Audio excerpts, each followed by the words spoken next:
De volta com o programa Fala Doutor. Entrevisto aqui hoje o médico neurologista, Dr. Agamenon Monteiro, que no primeiro bloco falou bastante aqui sobre uns problemas, são distúrbios do sono, né, doutor? Exato.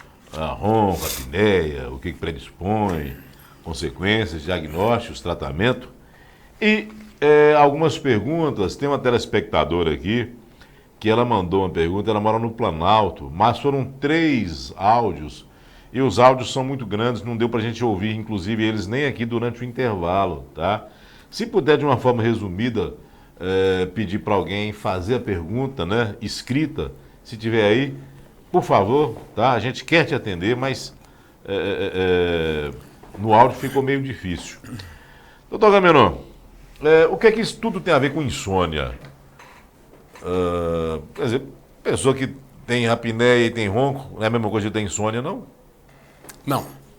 A insônia, ela tem a sua identidade própria e independente de ter ronco e apneia, tá? Não raramente, pode até o indivíduo confundir que o sono não seja bom, identificar noites cansadas no pós-noite e achar que isso é insônia. E, para surpresa, ele às vezes é um portador de apneia do sono.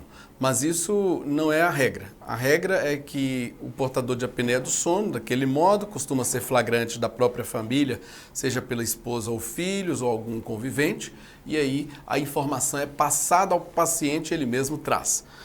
No caso do insônia, muda o perfil. Inclusive, o perfil predominante da insônia são mulheres, né?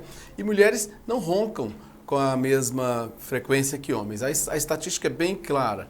Mulheres vão começar a roncar até somente depois da menopausa, isso na maioria dos casos.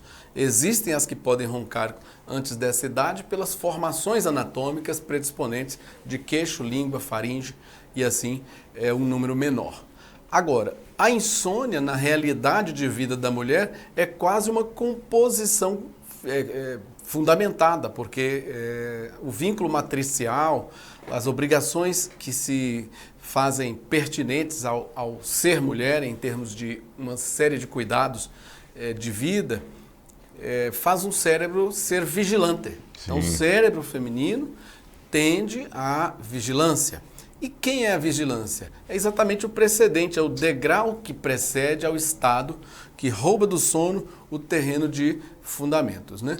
Então aí, acontecendo o tempo de prolongar, acordado, seja para o iniciar da noite, demora a adormecer, seja no meio da noite, desperta com frequência, ou seja, com um despertar precoce, que é bem antes do momento em que a pessoa mesma até precisaria, a pessoa precisa entrar no trabalho às 7, só que 4 horas da manhã ela já está acordando. Então existem formatos de insônia, tanto de início quanto de manutenção do sono. E em relação ao problema, ele é o principal problema de sono que existe no mundo inteiro. Isso se deu pela urbanização, um formato de viver que é muito voltado a permissões de ações noturnas. Então, pessoas de cidade parecem poder usar a noite de uma maneira tão livre como se fosse dia. Verdade. Então, esse é um padrão de permissão que a claridade ou clareamento artificial promoveu, permitiu. E assim só progrediu ou prosperou, né? Só intensificou. Uhum. Agora, doutor Agamenon, à medida que a gente envelhece, diminui o tempo de sono. Quando a gente é criança, dorme muito tempo. Jovem, adolescente, a gente vê muitos dormindo bastante, né? Depois de certa idade, depois dos 200, por aí afora, né? Aí só vê os amigos hoje que tem WhatsApp, celular, na madrugada. Bom dia, velho. Bom dia, velho. Acordando. E depois, muito mais na tenra, lá depois dos 90, 80, quem chega lá, aí já volta a dormir muito. É verdade? É assim que funciona o organismo, não? Um viés de percepção. Por quê? O que a gente pensa de tempo de sono é só o que seria da noite. O cabimento do sono durante a noite. E aí, ao longo da vida e décadas, ficar vivo, que é uma permissão de alcançar a terceira idade, vai mostrando um decaimento energético. O que o cérebro produz enquanto com energia? Ele produz estado de sono e produz estado de acordamento. Os dois são grandes produtos cerebrais. Primeiro, que são difíceis demais de serem produzidos. Segundo, de serem mantidos. Então, produz o sono e segura o sono até que ele se encerre naquela que é a conotação reparadora, quantificando suficiente.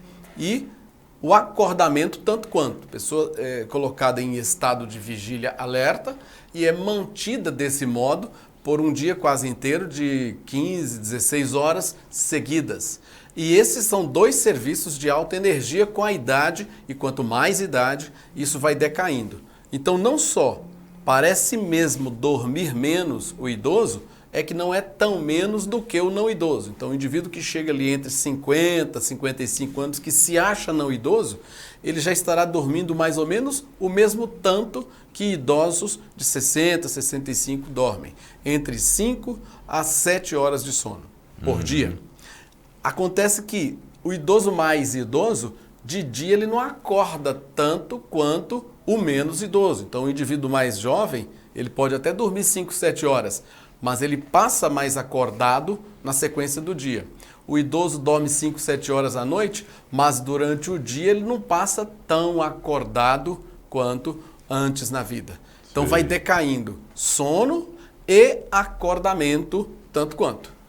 Tanto que há um relato de idosos ficarem acordando com facilidade no meio da noite e dormindo com facilidade no meio do dia. Sim. Mostrando uma incompetência cerebral para fazer sono e para fazer vigília.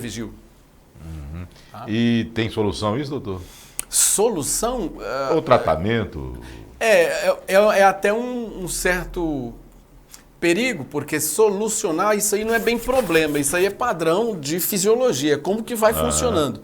O melhor seria aceitar que isso acontece de tal modo que a pessoa ajustasse a própria vida dessa maneira, sem inclusive usar de recursos que obrigasse um padrão de juventude na terceira idade. Isso acontece. Tem muito idoso que quer que o sono seja como se ele tivesse 40 anos, com a ideia até bondosa de conceder a si, pensar que vai conseguir um sono de grande reparo e um acordamento eficaz, tanto quanto. Doutor Agamenon, tem aqui a pergunta da Naí do bairro São Judas, estava falando sobre a apneia, né? Ela fala: boa noite, doutor. No meu caso de apneia, eu fico sem respiração e o meu corpo paralisa. O que fazer? Bom, assim, a descrição tem um certo impacto, né?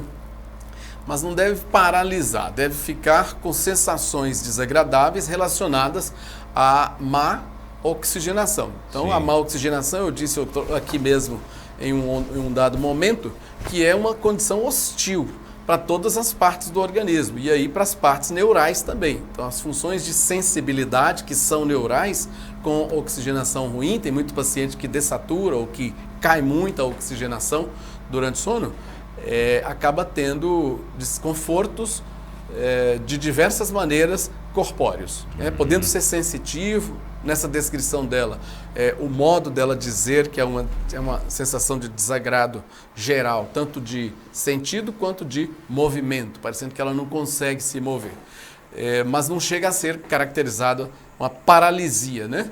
É um estado de fraqueza mesmo, né? Mas transitório e dependente da permanência de baixa oxigenação.